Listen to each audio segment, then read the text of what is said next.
अस्सलाम वालेकुम। आज मार्केट 327 पॉइंट माइनस क्लोज हुई है और मैक्सिमम 636 पॉइंट प्लस तक गई थी और जो मैक्सिमम गई है नेगेटिव वो है 435 पॉइंट माइनस। वॉल्यूम एकदम से ड्रॉप हो गए और ये कुछ अच्छी बात नहीं है वॉल्यूम ड्रॉप होना।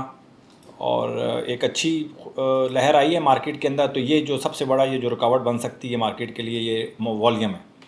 आज काम हुआ है 172 मिलियन का, कल काम हुआ था 401 मिलियन का, तो वन मतलब 50% से ज़्यादा ड्रॉप हो जाना वॉल्यूम एक दिन में, वेरी स्ट्रेंज। और इसी तरह वैल्यू भी बहुत ज़्यादा ड्रॉप हो गई है। तो अगर वैल्यू की बात की जाए तो कल हमारी वैल्यू थी 29 बिलियन की और आज हुआ है 14.9 बिलियन। तो 50% से ज़्यादा वैल्यू भी में ड्रॉप आया है। अच्छा जी, टॉप कंट्रीब्यूटर्स में देख लेते हैं। सबसे पहले हम सिस्टम, निशात मिल, ILP, MTL, स्वीनार्थ, पाक ऑयल फील्ड।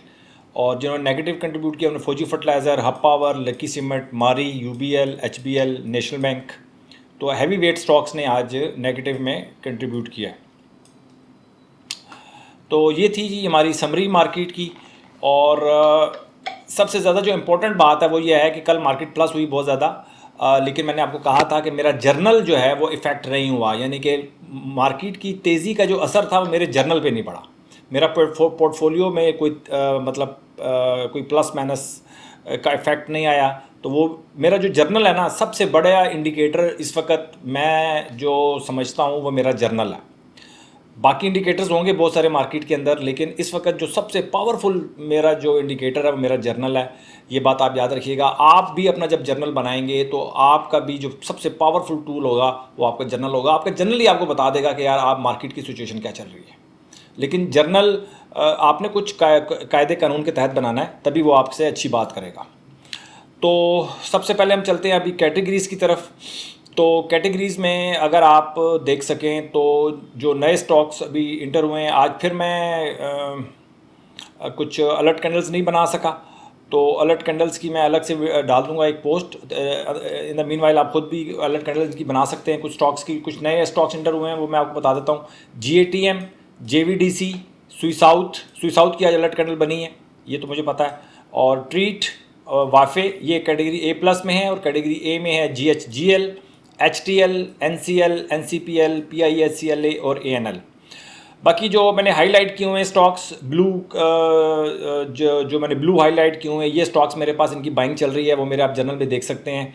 लकी भी अच्छा चल रहा है, मेरे पास नहीं है, मैंने इसलिए ग्रीन कर दिया। स्कॉर्पियो BTL भी अच्छा चल रहा है, मेरे पास नहीं है। तो ये था आज की कैटेगरीज की सूरत हाल। और क्योंकि मार्केट नेगेटिव होती है तो फिर इतना ज़्यादा कैटेगरीज में कोई ख़ास फ़र्क पड़ता नहीं है।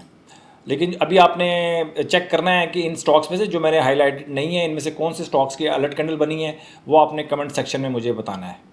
ठीक है। पिछली दफ़ा भी जो आपने अलर्ट कैंडल्स बताई थी, काफ़ी सारे लोग जो हैं वो पार्टिसिपेट करते हैं, तो खुशी होती है कि लोग जो हैं अब कुछ काम करने के बाद ही स्टॉक मार्केट में इन्वेस्टमेंट करना चाहते हैं।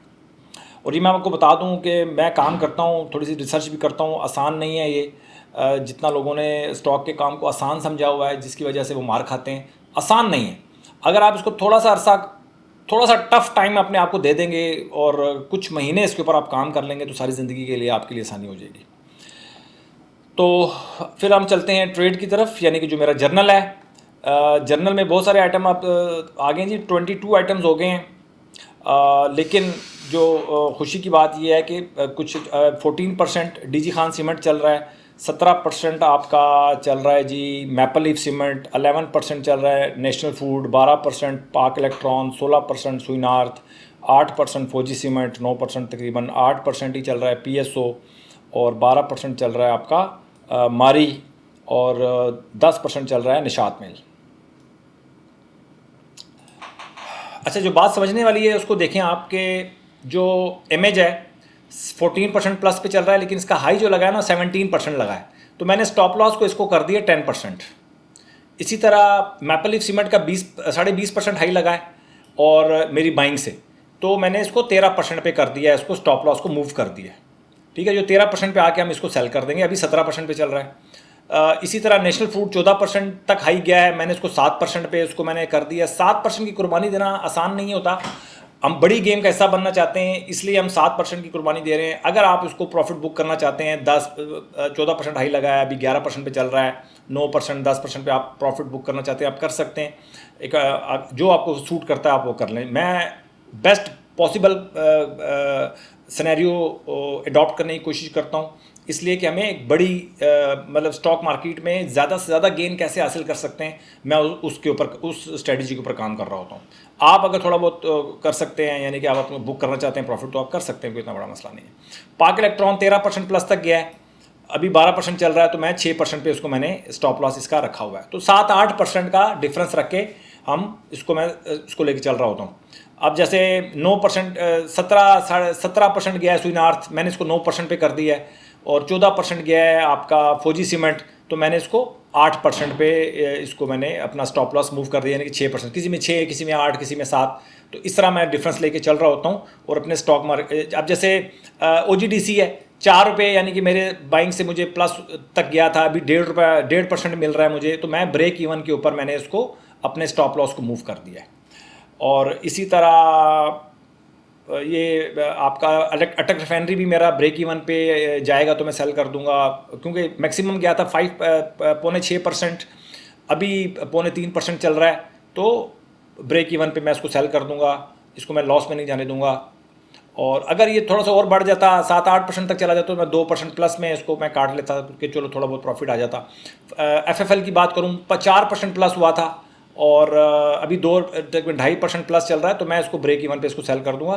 तो मैं इसको इस तरह चीज़ों को हम लेके चल रहे होते हैं। ठीक है जी। अच्छा, अब एक और मैं एक हमारे सब्सक्राइबरों ने कहा था, यार आप ये क्वांटिटी आपकी बड़ी कम होती है। भाई क्वांटिटी मैं सिर्फ आपको 1000 यानी कि हर पर स्टॉक 1000 रख के मैं सिर्फ ये रिपोर्ट बनाता हूँ। ठीक है, बाकी जो मेरी क्वांटिटी चल रही थी वो अलग होती है, वो मैं आपके साथ शेयर नहीं करता। तो आप पर स्टॉक 1000 भी दे सकते हैं, आप पर स्टॉक 10,000 भी दे सकते हैं, आप पर स्टॉक 5,000 दे सकते हैं, पर स्टॉक 20,000 दें, पर स्टॉक 1,00,000 रुपये दें। जैसे जैसे आपका रिस्क एपिटाइट है, जितनी आपकी जेब आपको इजाज़त देती है, जितना आपका कैपिटल है, उस हिसाब से आप उसको डिज़ाइन करें। कम से कम अगर 2.5 लाख हैं आपके पास, तो और 101 कंपनीज़ को, अगर आप 50 कंपनीज़ को कर रहे हैं ना, वॉच लिस्ट आपने बनाई हुई है 50 कंपनीज़ की, तो फिर और 2.5 लाख रुपए हैं आपके पास, या 3 लाख रुपए हैं आपके पास, तो पर स्टॉक 20,000 तकरीबन आप दे सकते हैं, 20,000। ठीक है, ये एक फार्मूला है, तो इसको आप देख लें कि ये फार्मूला कैसा है। आप अपना फार्मूला खुद भी वज़ा कर सकते हैं, कोई इतना बड़ा इशू नहीं है। ठीक हो गया जी। ये थी जी आज की मेरी रिपोर्ट। एक और कुछ स्टॉक्स हैं, 4 स्टॉक्स हैं, वो डिस्कस करूंगा अगली वीडियो में। और इसके अलावा मैं सीमेंट सेक्टर को आज मैं डिस्कस करने वाला हूँ कंप्लीट फंडामेंटल बेसिस के ऊपर भी और टेक्निकल बेसिस के ऊपर भी। तो वो आप वीडियो देखना ना भूलिएगा। कल वो वीडियो आएगी मेरी सीमेंट सेक्टर वाली। ठीक है, वो आप देखिएगा। और एक नई वीडियो है, एक नई तरह की वीडियो है, अगर आप उसको देखेंगे, उसका रिस्पांस आपने लाजमी देना है। अच्छा, तमाम वीडियोस को आपने लाइक लाजमी करें, शेयर नहीं कर सकते। अगर आप शेयर करना चाहते हैं अपने किसी कुलीग के साथ जो स्टॉक मार्केट में इन्वेस्टमेंट करना चाहता है या करता है, तो बहुत अच्छी बात है, लेकिन कम से कम आप लाइक कर दें ताकि दूसरे लोगों तक ये वीडियो मेरी पहुँच सके। अपना बहुत ख्याल रखें। Thank you very much.